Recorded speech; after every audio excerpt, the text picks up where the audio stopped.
आकाशवाणी रांची से प्रस्तुत है प्रादेशिक समाचार।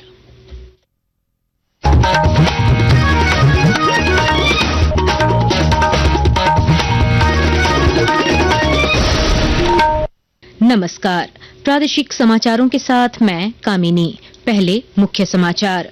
प्रधानमंत्री नरेंद्र मोदी ने मन की बात कार्यक्रम में मोटापे के खिलाफ मुहिम चलाने का किया आह्वान। लोगों से खाद्य तेल की खपत में 10% की कमी करने का किया आग्रह। केंद्रीय मंत्री गजेंद्र सिंह शेखावत ने भारत को विकसित राष्ट्र बनाने में केंद्रीय बजट को बताया रोड मैप। रक्षा राज्य मंत्री संजय सेठ ने हजारीबाग में केंद्रीय बजट परिचर्चा कार्यक्रम में बजट को बताया लाभकारी। झारखंड विधानसभा का बजट सत्र कल से शुरू। सत्र से पहले रांची में कांग्रेस की रणनीतिक बैठक आयोजित। सभी विधायकों को बजट सत्र के दौरान उपस्थिति सुनिश्चित करने का दिया गया निर्देश। गिरिडीह में झारखंड बंगाल एटीएस की संयुक्त कार्रवाई। अवैध हथियार फैक्ट्री पर छापा, 6 लोग गिरफ्तार।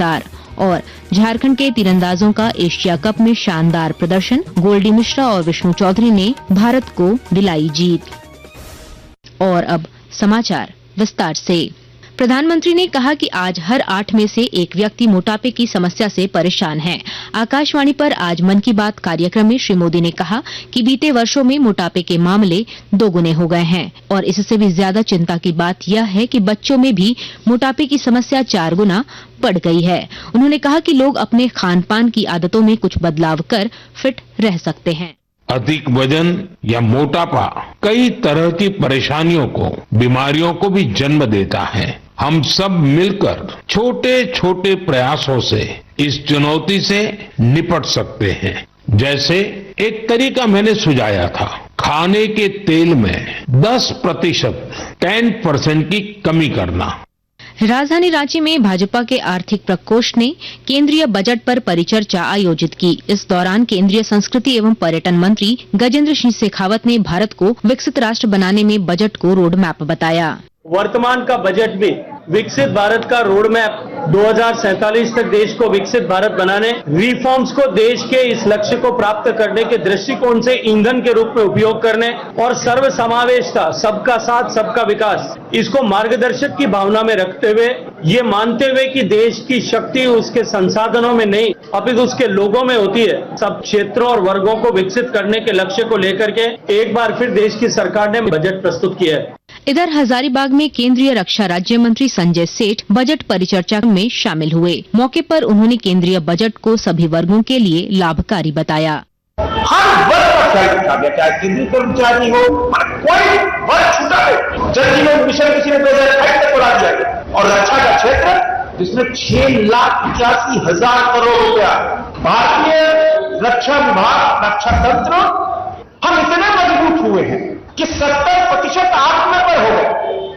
षष्ठम झारखंड विधानसभा का बजट सत्र कल से शुरू होगा। सत्र के पहले दिन सुबह 11:30 बजे राज्यपाल संतोष कुमार गंगवार का अभिभाषण होगा। फिर शोक प्रकाश के बाद सभा की कार्यवाही स्थगित हो जाएगी। गौरतलब है कि झारखंड विधानसभा का बजट सत्र कल से 27 मार्च तक चलेगा। आगामी बजट सत्र के दौरान विधि व्यवस्था बनाए रखने को लेकर रांची के उपायुक्त मंजुनाथ भजंत्री की अध्यक्षता में विधानसभा परिसर में बैठक आयोजित हुई, जिसमें एसएसपी रांची समेत कई वरिष्ठ अधिकारी शामिल हुए। सुरक्षा को देखते हुए सदर एसडीओ ने विधानसभा परिसर के 750 मीटर के दायरे में निषेधाज्ञा लागू करने का आदेश जारी किया है। इस दौरान जुलूस, रैली, प्रदर्शन और घेराव पर प्रतिबंध रहेगा। झारखंड विधानसभा बजट सत्र से पहले रांची में कांग्रेस की रणनीतिक बैठक आयोजित की गई, जिसमें पार्टी के प्रदेश प्रभारी के राजू ने विपक्ष के हर सवाल का मजबूती से जवाब देने का निर्देश दिया। वित्त मंत्री राधाकृष्ण किशोर ने सत्र के दौरान विधायकों की 100% उपस्थिति सुनिश्चित करने का निर्देश दिया।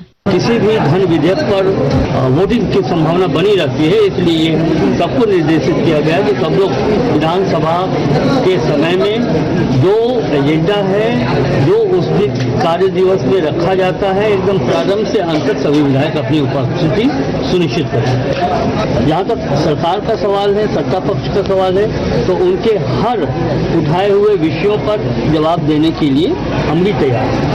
देवघर जिले में महाशिवरात्रि पर बाबा वैद्यनाथ की भव्य शिव बारात की तैयारी अंतिम चरण में है। पूरे शहर को रंग बिरंगी लाइटों से सजाया गया है, जिससे मेला क्षेत्र आकर्षक नजर आ रहा है। उपायुक्त विशाल सागर ने बताया कि 26 फरवरी को शिव बारात के स्टेडियम से निकलेगी और विभिन्न मार्गों से होते हुए बाबा मंदिर पहुंचेगी। श्रद्धालुओं की सुविधा के लिए शीघ्र दर्शनम की राशि इस दिन 600 रुपए निर्धारित की गई है। आकाशवाणी के ताजा तरीन समाचारों के लिए आप हमारी वेबसाइट newsonair.gov.in पर लॉग ऑन कर सकते हैं। ताजा समाचार X handle @AIR news alerts और Facebook page All India Radio news पर भी उपलब्ध है। आप प्रादेशिक समाचार एकांश के X handle @AIR news _Ranchi और Facebook page Akashvani news Ranchi, Instagram page तथा YouTube channel AIR news Ranchi पर भी हमारे बुलेटिन सुन सकते हैं। प्रादेशिक समाचार आप आकाशवाणी रांची से सुन रहे हैं। गिरिडीह पुलिस ने झारखंड और बंगाल ATS के सहयोग से पिस्तौल बनाने की फैक्ट्री पर छापा मारकर दर्जनों हथियार बरामद किया है। SP डॉक्टर विमल कुमार ने जानकारी दी कि फैक्ट्री से 10 तैयार पिस्तौल, लेथ मशीन, जनरेटर जब्त किए गए और 6 लोगों को गिरफ्तार किया गया है।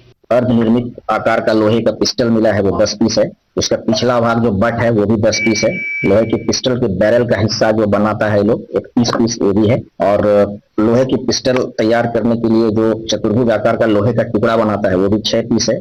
लोहे की पत्ती 30 पीस है। साथ ही साथ मोबाइल है और 17,500 रुपए नगद भी वहां से सीज किया गया।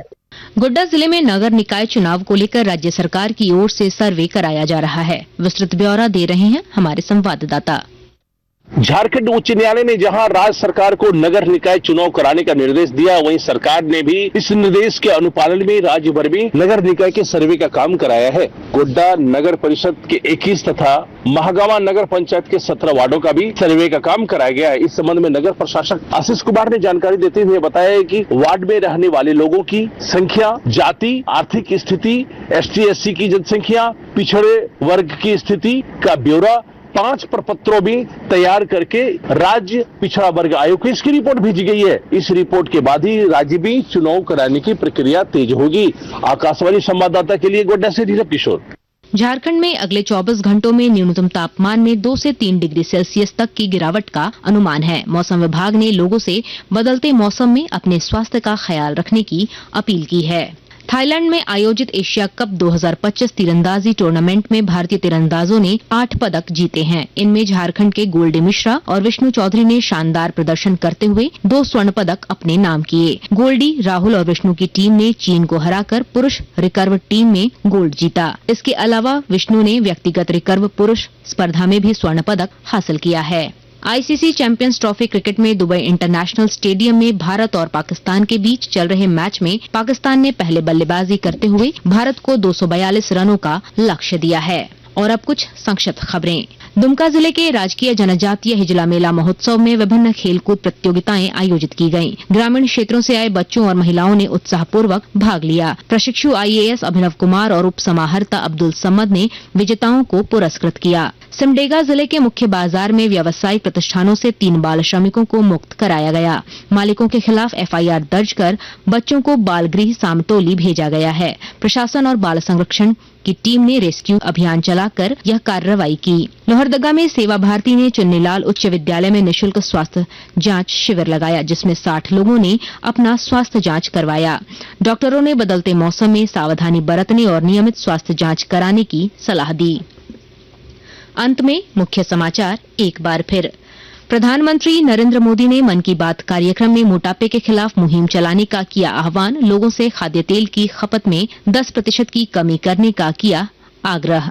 केंद्रीय मंत्री गजेंद्र सिंह शेखावत ने भारत को विकसित राष्ट्र बनाने में केंद्रीय बजट को बताया रोड मैप। रक्षा राज्य मंत्री संजय सेठ ने हजारीबाग में केंद्रीय बजट परिचर्चा कार्यक्रम में बजट को बताया लाभकारी। झारखंड विधानसभा का बजट सत्र कल से शुरू। सत्र से पहले रांची में कांग्रेस की रणनीतिक बैठक आयोजित। सभी विधायकों को बजट सत्र के दौरान उपस्थिति सुनिश्चित करने का दिया गया निर्देश। गिरिडीह में झारखंड बंगाल ATS की संयुक्त कार्रवाई। अवैध हथियार फैक्ट्री पर छापा, 6 लोग गिरफ्तार। पुरस्कार। और झारखंड के तीरंदाजों का एशिया कप में शानदार प्रदर्शन, गोल्डी मिश्रा और विष्णु चौधरी ने भारत को दिलाई जीत। इसके साथ ही आकाशवाणी रांची से प्रादेशिक समाचार का ये बुलेटिन समाप्त हुआ। अगला प्रादेशिक समाचार बुलेटिन कल सुबह 8:30 बजे प्रसारित किया जाएगा। नमस्कार।